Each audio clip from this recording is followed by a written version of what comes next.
14 अक्टूबर 1956 को नागपुर में जाकर के 10 लाख लोगों के साथ बौद्ध धर्म की दीक्षा ग्रहण किया और हम लोगों से, समाज के लोगों को आग्रह किया कि अगर आपका अपना मान सम्मान स्वाभिमान और बढ़िया जिंदगी जीना चाहते हो तो भगवान बुद्ध की विचारधारा को अपने अंदर ले आओ, उस पर आचरण व्यवहार में दिखाई पड़े कि आप बौद्धिस्ट हो। तो वो हमने उनको नमन किया। दूसरा कहा बुद्धं शरणं गच्छामि, हम बुद्ध की शरण जाते हैं। धम्मं शरणं गच्छामि, हम धम्म की शरण जाते हैं। संघं शरणं गच्छामि, हम संघ की शरण जाते हैं। बुद्ध की शरण जाने का मतलब हुआ कि हम ज्ञान की शरण जाए, बुद्धि की शरण जाए। ये नहीं कि बुद्ध जी की प्रतिमा लगा करके सुबह शाम वहां एक घंटा भजन गावे और बाकी और उनका कहा हुआ एक न माने, ऐसा नहीं। हम बुद्ध को अपने दिल में माने, कहीं भी हो उनको नमन करें, साथ ही साथ उनके द्वारा बताए हुए जो है मार्ग को अपने अंदर दिखाने का भी प्रयास करें, अपने आचरण व्यवहार में उतारें और बुद्धि की शरण में जाए, ज्ञान की शरण में जाए। ऐसा ज्ञान हमारे अंदर हो, हम सीखें जो इतिहास भूगोल गणित विज्ञान के तर्क पर आधारित हो। अगर हम इतिहास भूगोल गणित विज्ञान का अध्ययन करते हैं, हमको पूरी जानकारी, तो किसी भी मामले में कोई हमको बेवकूफ नहीं साबित कर पाएगा, ना हमको नीचा दिखा पाएगा। और ऐसा ज्ञान है जो तर्क पर आधारित ज्ञान हो। और जब हमारे पास तर्क होगा तो हम तर्क करेंगे, कोई बात हमको कोई कहेगा मनवाएगा तो तर्क करके उसका हम विश्लेषण करेंगे। तो अगर तर्क पर सही उतरता है तो मानेंगे, अन्यथा नहीं मानेंगे। तो इसलिए हम ऐसे ज्ञान के शरण जाए, ऐसा हुनर अपने अंदर सीखे जिस क्षेत्र में हम हो। मान लीजिए हम मिस्त्री ये ईंटें जोड़ने काम कर रहे हैं, तो उसमें भी हम इतना माहिर हो जाए कि कोई भी मिस्त्री कहीं के आ जाए हमको फेल ना कर पाए, ईंटा ऐसे है, साहुल ऐसे है, ये है। अगर हम मास्टर हैं, पढ़ाई क्षेत्र में हैं, तो हम इतना पढ़ाएं, इतना बढ़िया से लड़कों को पढ़ाएं कि कोई भी मास्टर आकर के हमारे बच्चे से, पढ़ाए हुए बच्चे से इंटरव्यू करे तो नंबर 1 पर हमारा बच्चा आए। यानी हमारा काम अच्छा होना चाहिए, चाहे जहां हो। हमारी माता बहनें हैं, इनको जिम्मेदारी होती है, भाई कोई भी महिला हो, हमारी बेटी हो, आपकी बेटी हो, तो पहले उसको चूल्हा दिया जाता है। तो रसोईया कि रसोईया में पारंगत हो, कोई भी खाना बनाना हो तो इतना हुनर उस बिटिया के पास हो कि कहीं उसको पूछना ना पड़े। जब वो हमारी बेटी किसी के घर में बहू बन करके जाए तो वहां किसी से पूछना ना पड़े कि अम्मा हो बताओ अभी पूरी कैसे बना था और वैसन की पूरी कैसे बना था, वही काव नहीं बना, कोई भी चीज पूछना ना पड़े। रसोईया में माहिर है हमारी बेटी, और अपने रसोईया में माहिर है, पढ़ी लिखी है, कहीं नौकरी चाकरी कर रही है, तो अपना ये रसोईया भी देखे और वहां जिस क्षेत्र में जहां काम कर रही है उसमें भी नंबर 1 पर हो, तब लोग सम्मान करेंगे। नहीं भैया साहब तो बहुत जानकार है, चाहे महिला हो चाहे पुरुष हो। तो हम जिस क्षेत्र में काम करें उस क्षेत्र में पूरी एकदम जानकारी रखें, यही ज्ञान है। तब हमको कोई कहीं नीचा नहीं दिखा पाएगा और हर जगह हमारा सम्मान होगा। तो और दूसरा कहा धम्मं शरणं गच्छामि, हम धम्म की शरण जाते हैं। ये धम्म चक्र है जो तीली वाला यहाँ देखिए लगा है, यही धम्म चक्र हमारे राष्ट्रीय झंडे में, तिरंगे में है। और तिरंगे में कैसे स्थापित हो गया, तो इसको स्थापित करने में हमारे परम पूज्य बाबा साहब ने बड़ी मेहनत किया है कि देश आजाद होने वाला था। हमारा संविधान जब अंग्रेजों ने कहा कि संविधान दीजिए तो सभी लोग बाबा साहब पास है संविधान बनाना, तो लेकिन 15 अगस्त 1947 को यह हुआ कि 15 अगस्त आने वाला है, 15 अगस्त को हो सकता है हमारा देश आजाद हो जाए। तो बाबा साहब बड़ी मेहनत किए, 22 जुलाई 1947 एक महीना पहले ही इस धम्म चक्र को राष्ट्रीय झंडे में मान्यता दिलवा दिए थे। बाबा साहब ये जानते थे कि भगवान बुद्ध का निशानी है, उन विचारों का संग्रह है जो पहला उपदेश दिया था सारनाथ में 24 भाग में। तो वो जानते थे कि जब अगर हमारा देश आजाद हो गया, अंग्रेज यहाँ से चले गए, तो यहाँ के लोग जो है वनवादी मानसिकता के लोग, पहले झंडा में ओम लिखा रहता था। जब ओम हटा तो जब धम्म चक्र स्थापित हुआ तो लोगों ने बताया जी तो गांधी जी हमारा शो करते थे, खादी चलाते थे अभियान, वो चरखवा है बना है, और बुद्ध को नहीं बताते कि बुद्ध की निशानी है धम्म चक्र है। तो बाबा साहब के मालूम था कि हमारे समाज अभी अनपढ़ है, जो बता देगा वही मान लेंगे। लेकिन जब किसी दिन हमारा संविधान लोग पढ़ लेंगे और अपने हक अधिकार को जान जाएंगे, इतिहास भूगोल जान जाएंगे, तब ये जानेंगे ये धम्म चक्र भगवान बुद्ध के उपदेशों का संग्रह है, तब इसकी पहचान होगी। और जब तिरंगे को झंडे को नमन करेंगे तो ये लगेगा कि हमारा भारत देश बौद्धिस्ट रहा है और बौद्धिस्ट रहेगा।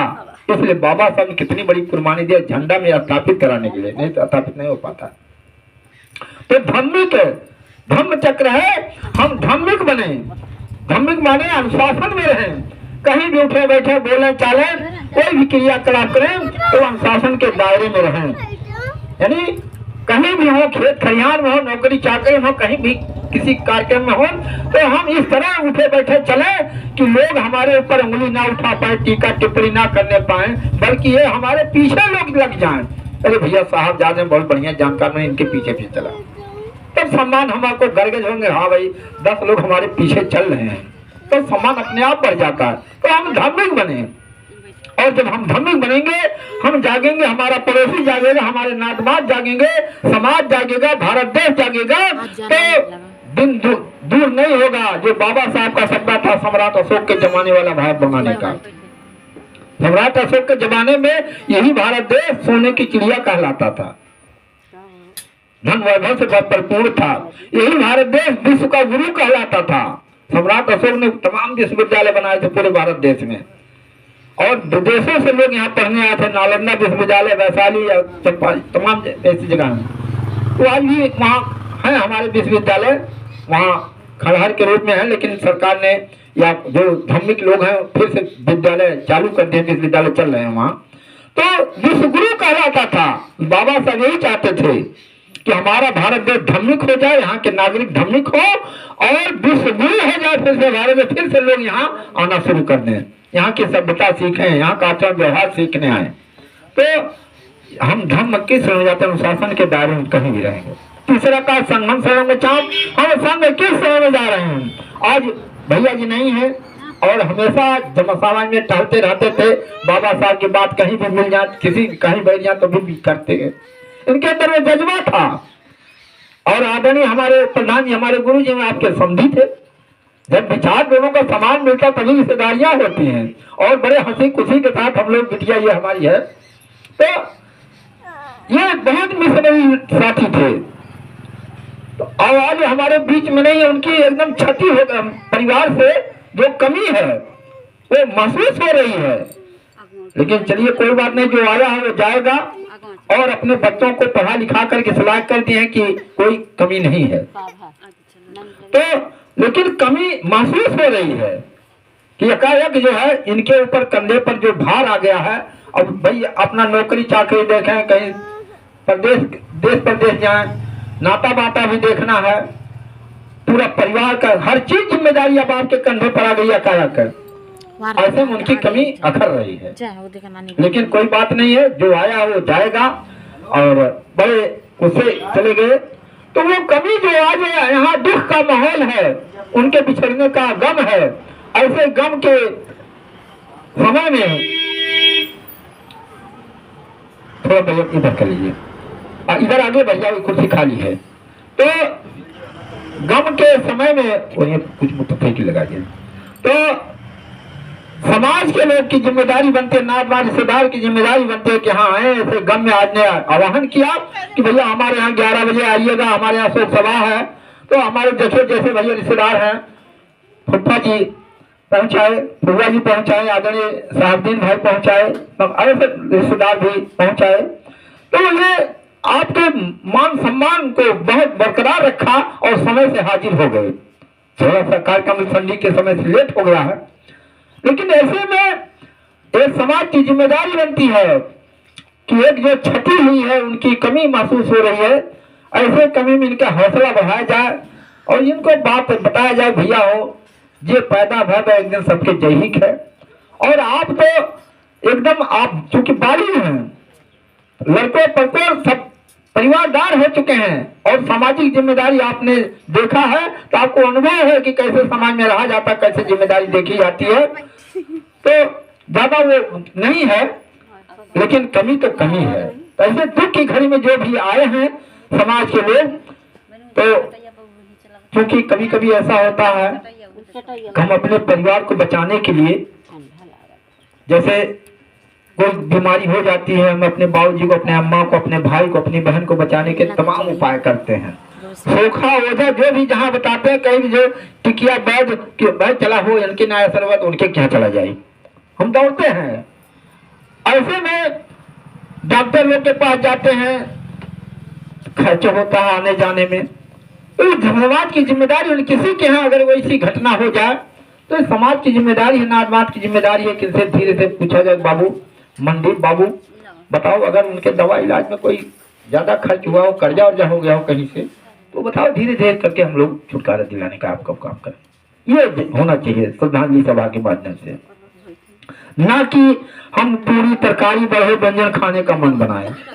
इसी चीज को बाबा साहब ने मना किया है और संविधान में व्यवस्था दी है कि ये कानूनी अपराध है, कानूनन जुर्म है, जो तरही करेगा और मृत भोज खाना खिलाएगा खाएगा। राजस्थान में गहलोत सरकार ने लागू किया है और लोग जग नहीं लागू कर पा रहे हैं। मान लीजिए पुरनिया थे, किसी घर में पुरनिया हो गए, कोई बात नहीं, कम खलता है कि भाई हमने खूब सेवा किया, खूब हमारे बहन बिटिया उन्हें सेवा करें के एकदम उड़ीण हो गए जीते जी। और जब तक जिंदा है हमारे परिवार के लोग, माता पिता कोई भी जिंदा में जो हमने खिला दिया, जो पहना दिया, जो उनकी सेवा कर दिया, वही काफी है। मरने के बाद हम करोड़ों रुपए लगा करके एक दिन पिलाना चाहे कोई अमृत ला करके कहें तो पिला नहीं पाएंगे। तो जब तक जिंदा है उनकी खूब बढ़िया सेवा कर दीजिए, उनका मन खुश हो जाए और जीते जी कह करके जाए कि बेटवा बिटिया तुम्हारे लोग के सेवा से हम एकदम जानला क्या उड़ीण हो चुका है, तो हम लोग उड़ीण हो गया, हमने इतना सेवा करे बाबू बिटिया, समझे वो खुश हो जाए। वही सेवा जो है मरने के बाद जो खिलाना खाना ये तमाम ढोंग करना वही बेकार है। तो ऐसे में आज समाज की जिम्मेदारी है कि ऐसे दुख की घड़ी में इनके कंधे पर हाथ रख करके और इनको समझाने का प्रयत्न किया जाए और सबको बताया जाए, देखिए भाई सबको एक दिन जाना है, हमारा भी समय आएगा, हम भी चले जाएंगे, उनका समय आ गया वो भी चले